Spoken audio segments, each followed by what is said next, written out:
તમને બધાને શાંતિથી મીડિયા મિત્રોને હું કહીશ બધું, પણ અત્યારે હું કોઈ કહેવા માંગતી નથી. તમે એ બદલ માફ કરજો.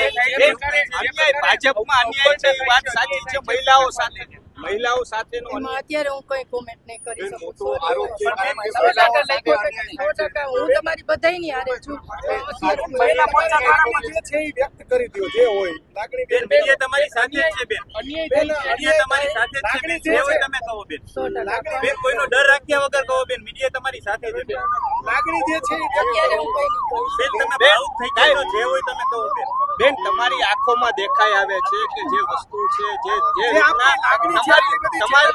તમારી સાથે જે ઘટના બની છે અમને પણ ખ્યાલ છે, પરંતુ રિયલમાં એક વખત તમારે તો બોલવું જ પડશે. શું હકીકત જે છે હું કહીશ, પણ અત્યારે નહીં પ્લીઝ. બેન તમે સમય માંગ્યો છે મારા પાસે, અમે બેન એટલો જ સમય માંગ્યો છે, આપણે સમય માંગ્યો છે. હા નાનો જવાબ દો. બેન તમે સમય માંગ્યો છે કે નહીં બેન?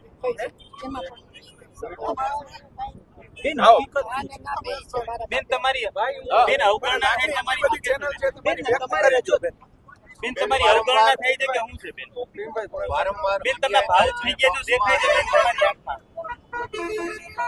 સાચે હું તમને માફ કરો. મને તમારો બધાનો સાથ સહકાર છે, પણ ક્યાંક ને ક્યાંક હું અત્યારે તમે ડરમાં છો? કોઈ તમને ના ડરમાં નથી, પણ હું મારી 2 દિવસમાં હું મારી તૈયારી કરીને હું તમને બધાને આચાર્ય સાથે તમારી વાત લઈને બેન બિહાર પહોંચ્યા હતા. બિહારમાં તેઓ હતા.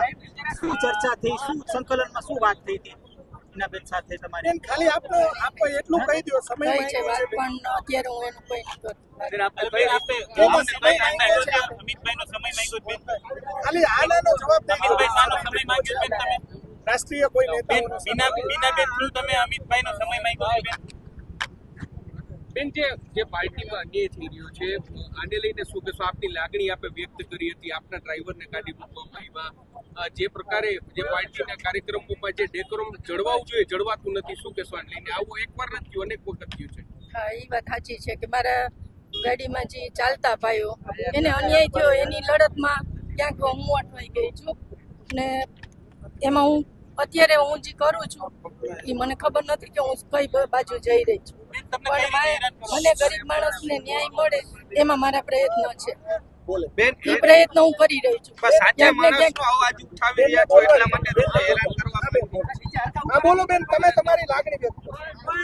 હા, બસ એ મારા પ્રયત્ન છે કે કોઈને કોઈ અન્યાય થઈ રહ્યો છે તો એમાં ક્યાંક ને ક્યાંક મારી પણ માથે મીડિયાના મિત્રોએ કંઈ પણ સારું સાસ્તું બધું લખ્યું છે, તો એ ક્યાંક મને પણ દુઃખ છે કે આ ન થવું જોઈએ. હું તમારા માધ્યમથી કહું છું કે આટલી હદ સુધી ન લખવું જોઈએ. હું ન્યાય માગતી હતી, ગરીબ માણસોનો ન્યાય લેવા ગઈ હતી, પણ આ ખોટું વાંચું તો એના માટે પણ હું તમને કહું છું બધાને કે સુખામને કોઈના ઈશારે લખાવતું હોય તો હું એમ કહું કે પત્રકાર મિત્રો મને કહે, મને જાણ પણ નથી કરી કે બેન તમારો આ વિષય આવ્યો છે. બેન તમે લખ્યું છે તો ક્યાંક ને ક્યાંક મને પણ તકલીફ પડે છે. બેન તમે સોમનાથ ગયા હતા, વિજયભાઈના કાર્યક્રમમાં હાજર રહ્યા, એટલા એના કારણે તમને નિશાન બનાવતો એવું લાગે? એક તો એ વસ્તુમાં મને ક્યાંય તમે જોઈ લ્યો કે સોમનાથ ને દ્વારકા ને અંબાજી એ કેમ ભેગું થાય, તમે જોવો ને કેવી રીતના કરું, જોઈ લેજો મારી લોકો. હું ના નથી પાડતી કોઈ, પણ એ ક્યાંક ને ક્યાંક ખોટું છે. કોઈ પણ વસ્તુમાં મારે ક્યાંક થઈ રહ્યું છે એમાં હું તમને નહીં કહી શકું.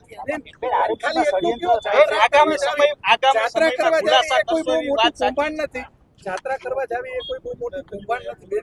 આપ તો જાત્રા કરવા માટે ગયા હતા, આપ શું કહેવા માંગશો? અને એને લઈને હું જાત્રા કરવા નથી ગઈ, હું ગાંધીનગર મારા કામ અર્થે ગઈ હતી અને પૂનમ હતી તો ત્યાંથી હું મારા પરિવાર સાથે ગઈ હતી અંબાજી. 100% હું તમને ના નથી પાડતી કે હું અંબાજી ગઈ હતી, પણ આ સોમનાથ ને આ ઓલું જે લખ્યું છે એ ક્યાંક મારા માટે ખબર નથી. હા, પાર્ટીમાં રજૂઆત કરી છે આપે જે આ તમારી સાથે અન્યાય થઈ રહ્યો છે લઈને? હા,